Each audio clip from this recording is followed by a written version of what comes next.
The night of my wife's office party seemed harmless at first.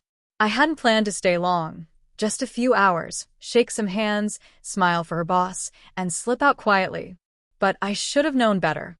Nights like these always uncover more than they conceal. Her name's Claire. 8 years married.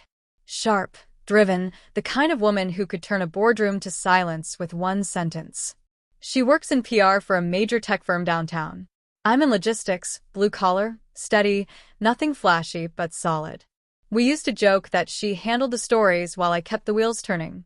Lately, though, it felt like we were steering down two completely different highways. The hotel ballroom reeked of perfume, champagne, and ambition. I wasn't jealous of her world, mostly proud, but I couldn't ignore how different she became around her colleagues. Especially him, Daniel. The type who fills the room with noise and ego. His tie hung loose, his glass stayed full, and his eyes lingered too long on Claire. The moment we walked in, he was there. "Claire, you made it." He brushed past me to hug her, his hand settling far too low on her back. She laughed it off, the kind of laugh people use when they'd rather not make a scene. I offered him a polite smile, one that spoke louder than any words could. I knew his kind. Men who mistake boundaries for invitations. We mingled. We smiled.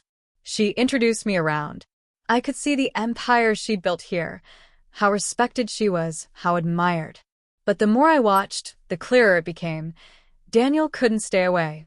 Refilling her glass, leaning in to whisper, cracking jokes that crossed lines she once defended fiercely. At first, I told myself not to read into it. But her laughter wasn't real. Her smile strained. Her shoulders stiffened. That told me everything I needed to know. When he finally cornered her near the buffet, I stayed back long enough to see her face turn from polite to frozen. He said something low, touched her arm, and she flinched. That's when I started walking over. "Hey man," I said evenly. "Everything okay here?" He flashed that smirk, the kind men use to hide disrespect behind charm. "We're fine," he said. "Just work talk. Claire and I are close, right, Claire?" She tried to laugh it off again, but her eyes met mine for a heartbeat. Pleading, humiliated. That was all it took. I stepped in, hand resting gently on her back. "That's great," I said. "I'm Mark, by the way, her husband." His grin faltered. "Oh, I didn't realize." "Yeah," I said quietly. "You wouldn't. You were too busy realizing other things." The space between us went heavy. People nearby looked away, pretending they hadn't noticed. Even her boss glanced over, then back to his drink. That silence, polished, corporate, cowardly, told me everything about the place she worked. I didn't want to embarrass her further, so I just gave Daniel a look that made words unnecessary. I led Claire toward the balcony, where the sound of laughter faded into the hum of the city below. She wouldn't meet my eyes. "You shouldn't have done that," she whispered. "What?" "Defend you?" I asked. "He's my team lead," she murmured. This could make things complicated. The words landed harder than I expected. Not because she was wrong, but because I finally understood how long she'd been enduring this quietly. The jokes, the touches, the way she shrank herself to keep the peace. "I'm sorry," she said finally, voice trembling. "I just didn't want a scene." "You didn't make one," I said softly. He did. We stood there for a long while, the wind cold against everything unspoken. She reached for my hand, but it felt like there was distance now, an ocean of silence between us. "Let's just go home," she whispered. As we left, I caught Daniel watching us. That smug little smirk still painted on his face. He didn't realize it yet, but that night would be the last time he'd ever get the chance to use it. Because I wasn't just some husband tagging along for cocktails and polite laughter. And soon he and everyone else in that room was going to learn exactly who I was. The next morning, Claire left early for a meeting. She moved quietly through breakfast, guilt hanging in the air thicker than coffee steam. I could tell she wanted to pretend the night before hadn't happened. I didn't blame her for trying. But pretending never heals rot. It only buries it, until the smell becomes impossible to ignore. When the door closed behind her, I sat at the table for a long time. I wasn't angry. Anger would have been easy. What I felt was colder precision. I opened my laptop and logged into a secure system few even knew existed. See, I wasn't just the logistics guy my wife's coworkers thought I was. That was only the surface. My company didn't move products, it moved truth. We were the invisible investigators corporations hired when they needed to clean house quietly. And 3 weeks earlier, her firm had landed on my roster. Claire had no idea. I'd been tasked with auditing vendor contracts. Same company, different floor. I hadn't told her because of confidentiality, but after last night, the irony hit like ice in my chest. That afternoon, I walked into her building under the pretense of a vendor meeting. I didn't go anywhere near Claire's department. Instead, I met with their operations director, Paula. Sharp eyes, no patience for politics. The moment the door closed, she said, "I'm worried about one of our department heads. Too many quiet complaints." She didn't need to say the name. "Daniel?" I asked. Her brows lifted slightly. "You've heard things. Let's just say I've seen enough." Paula nodded slowly. "If we can confirm even part of it, HR will finally have something solid. He's been coasting on charisma for years."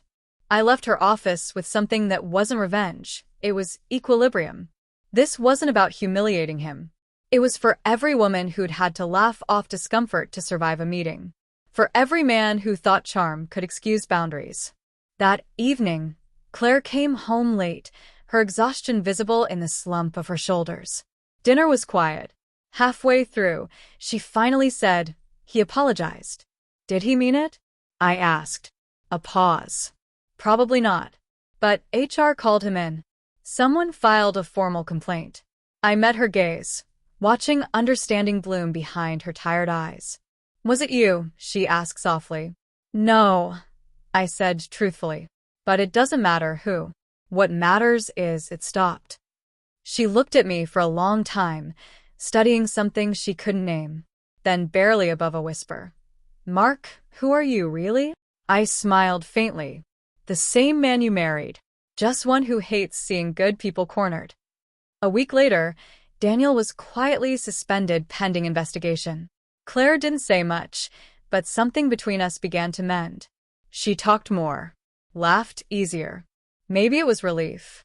Or maybe she finally saw me not as someone she had to shield from her world, but as someone strong enough to stand beside her in it. One night, she admitted, I was scared to confront him. I thought it would make me look weak. "Standing up doesn't make you weak," I said. "It makes you visible. And men like him fear visibility the most." She reached for my hand. "Thank you. For everything." I squeezed gently. "Don't thank me. Just promise me one thing." "What?" "Never make yourself smaller again. Not for anyone." A month later, her company hosted another event, smaller, quieter, to celebrate new leadership. She hadn't planned to invite me, but I went anyway. Not from doubt, but from pride. When she saw me, her smile was real this time. During her speech, she talked about rebuilding a culture of respect and accountability. I caught Paula's approving nod in the crowd.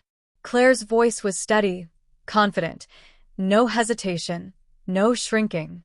Afterward, several colleagues came over to shake my hand. They'd heard whispers about me, about what I'd done. I didn't confirm or deny a thing. I just smiled and let the silence do the talking.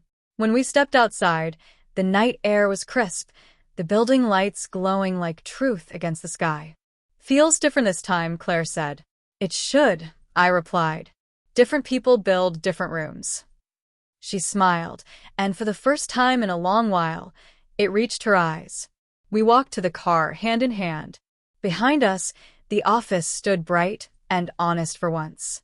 And as I opened the door for her, I realized every story has a turning point. Ours wasn't when Daniel crossed the line. It was when we decided never to let anyone draw them for us again. The end.